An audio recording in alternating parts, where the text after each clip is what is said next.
Why do we dream? What if I told you that the strangest, most surreal science fiction story ever told happens not in a book or a movie, but every single night inside your mind? Think about it. You lie down, close your eyes, and suddenly you're in an alternate reality. You might be flying through neon skies, swimming in molten gold, or solving a crime in a city made of mirrors. You might speak languages you've never learned, revisit memories you've long forgotten, or encounter people who no longer exist in your waking life. You might even meet versions of yourself you've never known. But here's the big question. Why? Why do we dream? Is it a biological glitch, a side effect of a tired brain? Or are dreams trying to tell us something important? Today, we peel back the curtain on the subconscious mind to explore what might be the greatest mystery of human experience. This is the secret world of dreams. In the next few minutes, we'll take a journey through science, history, psychology, and mystery. And what you discover might completely change the way you think about your mind. So stay with us, because by the end of this video, you might realize that every night, your brain is doing something far more incredible than just resting. Let's start with what we do know. Most dreams happen during REM sleep, rapid eye movement. It's a phase where your brain becomes almost as active as when you're awake. Your heart races, your eyes dart back and forth under closed lids, but your body, completely paralyzed. Your brain builds entire worlds while your muscles are frozen in place, a perfect design to stop you from acting out your dreams.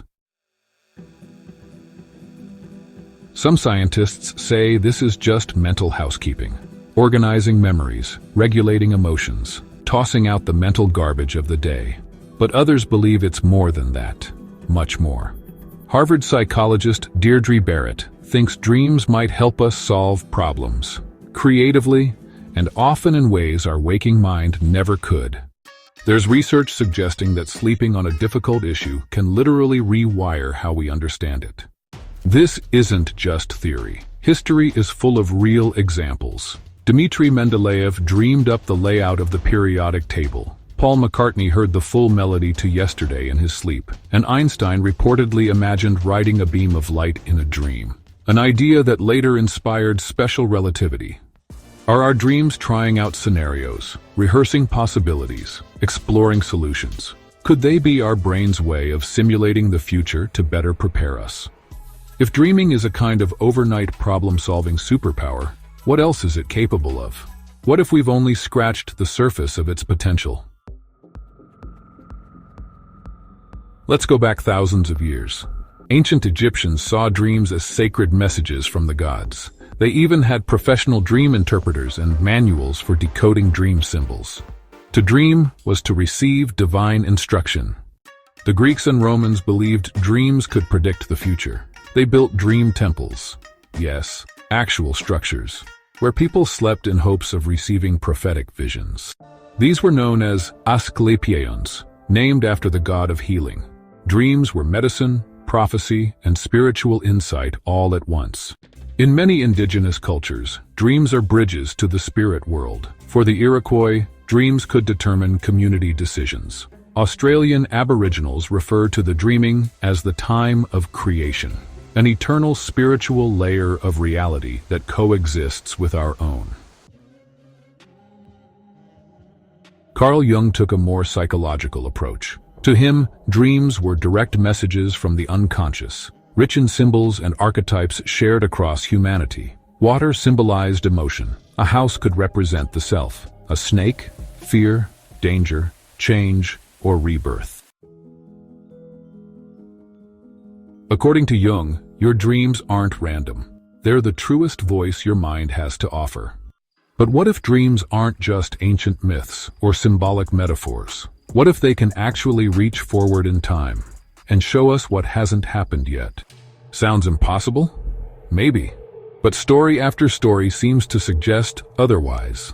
A British woman once dreamt of a devastating train accident, down to the location, time, and train line.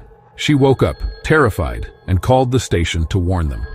The next day, a malfunction caused a near-identical crash. Was it a coincidence, intuition, or something else? Mark Twain dreamt of his brother lying in a coffin surrounded by flowers. Days later, his brother died in a riverboat explosion, and the coffin matched his vision exactly. Abraham Lincoln told friends he dreamt of walking through the White House and finding his own body lying in state. A week later, he was assassinated. Scientists explain this as a mix of probability and the brain's pattern-seeking nature. We have hundreds of dreams, and occasionally, one lines up with real life. But some researchers believe our brains are incredibly sensitive data processors, picking up signals, reading emotional cues, noticing patterns even when we're unaware of them.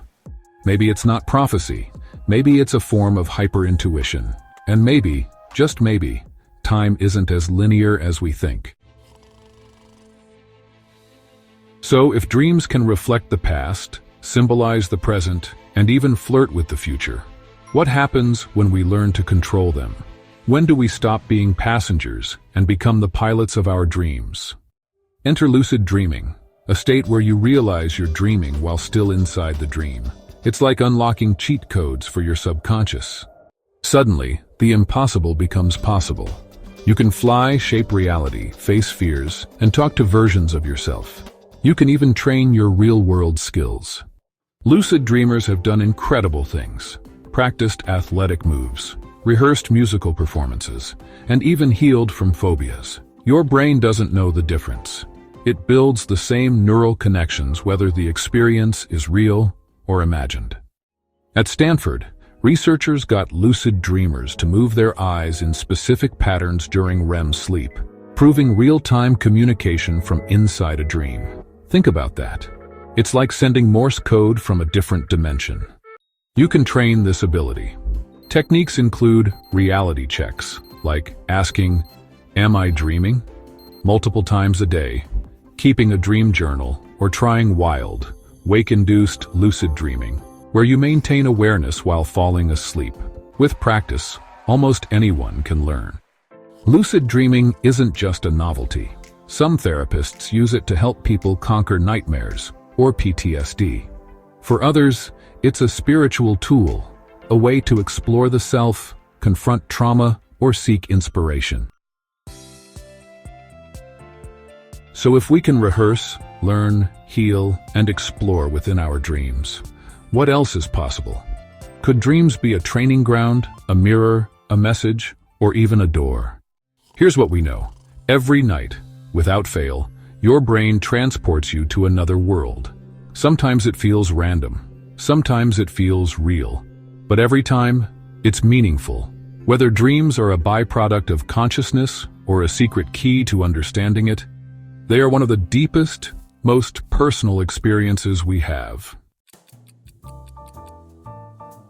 Are they nonsense, warnings, echoes of a deeper truth? Maybe all of the above.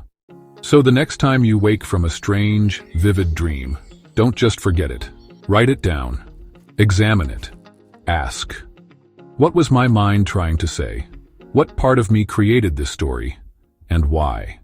Because buried in your dreams could be messages from your intuition symbols, from your unconscious memories, from your past, or even visions of a future not yet written. And if that's true, then sleep isn't just rest. It's a revelation. Now, before you vanish into your own dream world, here's something to consider. Over 99% of the people who watch this channel never hit subscribe. That's right. Only 1% step through the door. If you've made it this far, you're clearly one of the curious few. One of the minds that wants to know more. So, why not join us? Subscribe and become part of the 1% who explore life's biggest questions. One dream, one mystery, one idea at a time. Thanks for watching, and before you drift off tonight, ask yourself, what world will you wake up in tomorrow?